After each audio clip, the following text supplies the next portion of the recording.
Bhutan has adopted this philosophy to pursue our development pathway, which today many recognize it as being sustainable development. Everything that we do in Bhutan, projects, whether it's a private business, whether it is government projects, or whether it's government policies, goes through a screening program called the GNH Index. And this index basically looks at the benefit of any policy or program to the community. We are graduating from a LDC country to a middle income country by this year, while at the same time having preserved and conserved our environment and our culture. Bhutan, despite being very small, has shown to the world that we do not need to rush blindly pursuing just economic growth, but at the same time considering the well-being of the people, our country, and our contribution to the globe at large. Prime Minister Modi rightly said, from being deliberate and mindful utilization and not to pursue mindless and destructive consumption, I think that will destroy the world. The two biggest lessons I would say is one, to move away from the blind pursuit of economic growth. And the second one that I would like to say is that we all, in Bhutan, right from our leaders, our kings, our prime ministers, the cabinet, the government, we should lead by example and practice what we preach. Welcome to Raisina Ideas Pod, and I have with me His Excellency Tandi Dorji, Minister of Foreign Affairs and External Trade, Government of Bhutan. Welcome to the show. Thank you very much, Nilanjan. I'm very happy to be here. And let me also thank you for the time that you have given us. More importantly, when we talk about Bhutan, the first and foremost thing that comes to mind is gross national happiness, or the GNH. Yes. Any kind of policy change or policy implementation has to go through this acid test of GNH. Yes. So, and the world talks about it. So, can you just throw light on some of the parameters of the canons of the gross national happiness? Nilanjan, right at the outset, I would like to say that I'm not an expert on this. However, our majesties, the successive monarchs, in particularly our fourth king, who enunciated these wise words to say that gross national happiness is more important than gross development product. And that was way back in 1972, even before words such as sustainability and climate change were global agendas. And since then, Bhutan has adopted this philosophy to pursue our development pathway, which today many recognize it as being sustainable development. And to go through the concept of GNH, basically it consists of 4 pillars. There are 9 domains and 33 indicators that allow us to evaluate what our government's development programs doing to enhance the well-being of the people. And there are, as I mentioned even during our panel discussion, there are so many examples in which Bhutan has shown what sustainable development is. Our forest cover is one of the highest. We are carbon negative. We are promoting, we have banned the use of plastics. We are promoting electric vehicles. Everything that we do in Bhutan, projects, whether it's a private business, whether it is government projects, or whether it's government policies, goes through a screening program called the GNH Index. And this index basically looks at the benefit of any policy or program to the community. Not only should it bring economic prosperity, but it should also contribute to about preserving the culture or sustaining the environment. If a project or a program is detrimental either to the environment, either to the culture or community vitality, or takes away people's time from recreation and exercise, or reduces the hours of sleep, these things will not be included. And therefore, I think this has served us very well.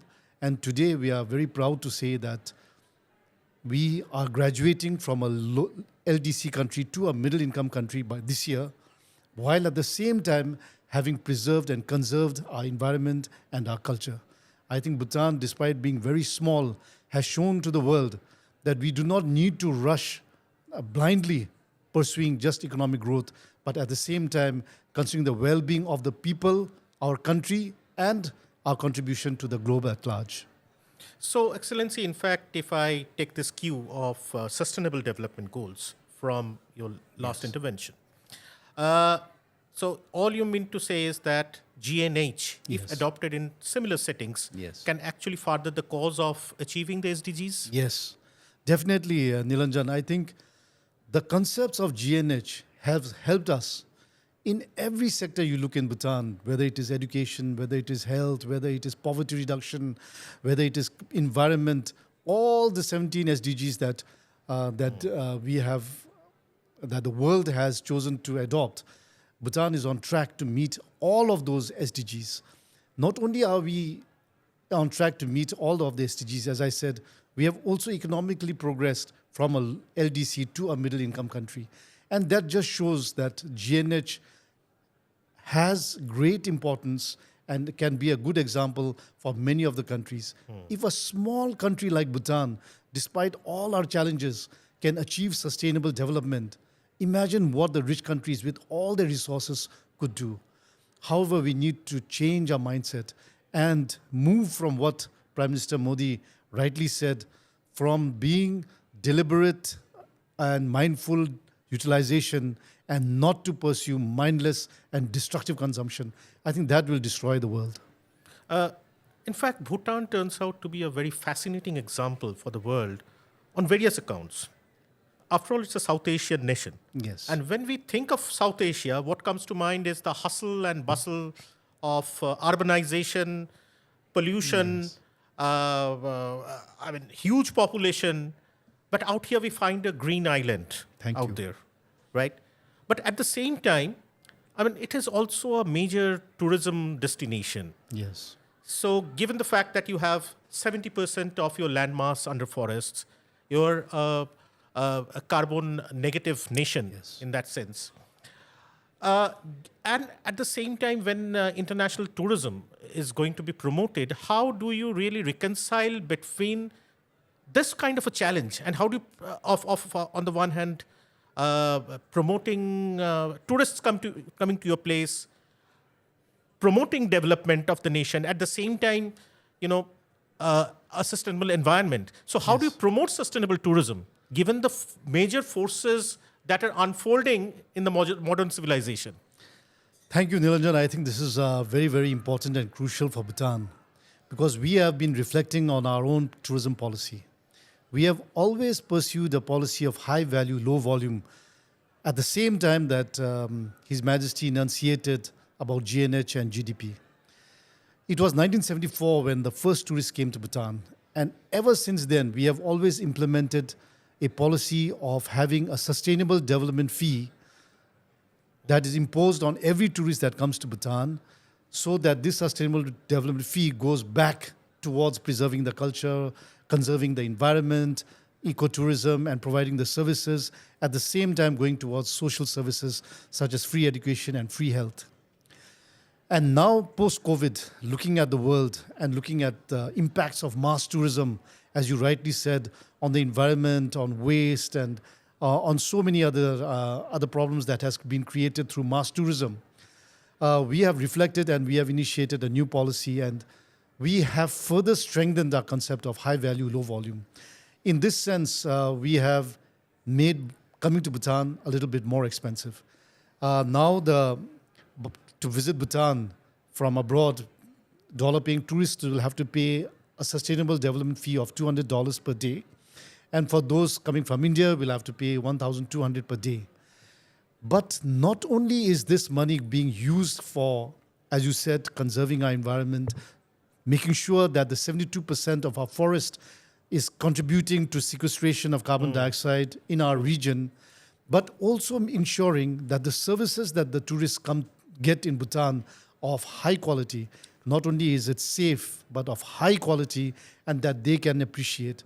Imagine, many of the tourists coming, nobody likes to go into crowded places. They want pristine, with less number of people, so that they can have the freedom and to enjoy being in less crowded places. And this is what Bhutan wants to provide.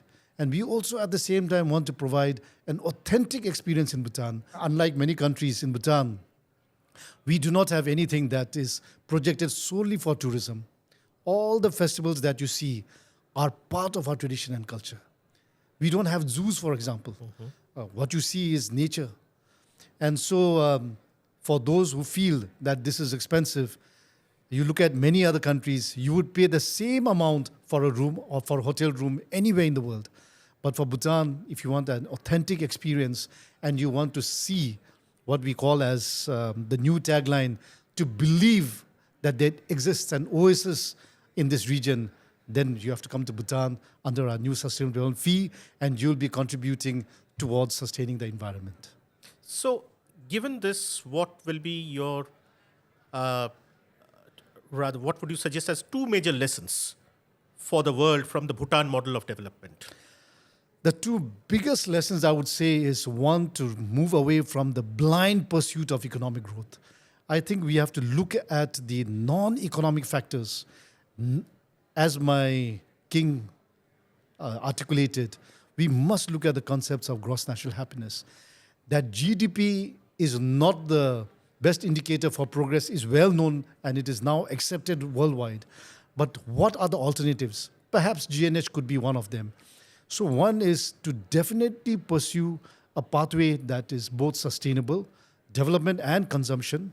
And the second one that I would like to say is that we all, in Bhutan, right from our leaders, our kings, our prime ministers, the cabinet, the government, we should lead by example and practice what we preach.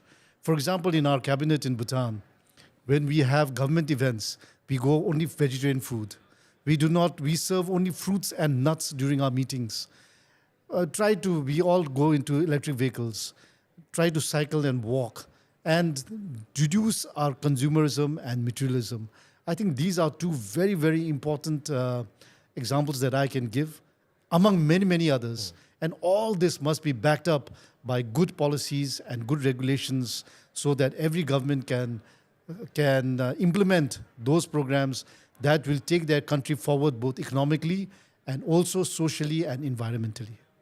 Thank you. Thank you for these valuable words, valuable intervention. In fact, indeed, it's for the world to learn from the Bhutan model of development, which is absolutely unique and absolutely something that is forward-looking as well. We cannot really confine ourselves looking at very reductionist modes of delineations of development in the form of GDP growth. Thank you, Excellency. Thank you very much, Nilanjan. Thank you.